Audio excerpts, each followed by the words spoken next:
City માટે rated primary current અને rated secondary કરંટને વ્યાખ્યાયિત. તો રેટેડ પ્રાઇમરી કરંટ એટલે કે કરંટ ટ્રાન્સફોર્મરનું પરફોર્મન્સ જેના ઉપર આધાર રાખે છે તે પ્રાઇમરી કરંટનું મૂલ્ય જે છે એને રેટેડ પ્રાઇમરી કરંટ તરીકે ઓળખાય છે અને એ નેમ પ્લેટ ઉપર લખેલું હોય છે. રેટેડ સેકન્ડરી કરંટ તો કે ટ્રાન્સફોર્મરનું પરફોર્મન્સ જેના ઉપર આધાર રાખે છે તે સેકન્ડરી જે કરંટ છે એનું મૂલ્ય હોય એને રેટેડ સેકન્ડરી કરંટ તરીકે ઓળખવામાં આવે છે. રેટેડ પ્રાઇમરી કરંટ અને રેટેડ સેકન્ડરી કરંટ જો ગણવા ના હોય અથવા તો ખબર ના હોય કાં તો લખેલા ના હોય તો સીટીનો રેશિયો મેન્શન કરેલો હોય છે.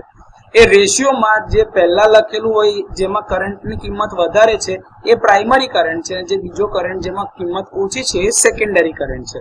તો એ રેશિયોના આધારે બી રેટેડ પ્રાઇમરી અને રેટેડ સેકન્ડરી કરંટ શોધી શકાય.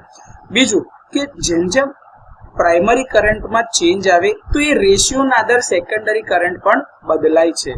તો આ રીતે કરંટ ટ્રાન્સફોર્મર માટે રેટેડ પ્રાઇમરી અને રેટેડ સેકન્ડરી કરંટ વ્યાખ્યાયિત કરી શકાય.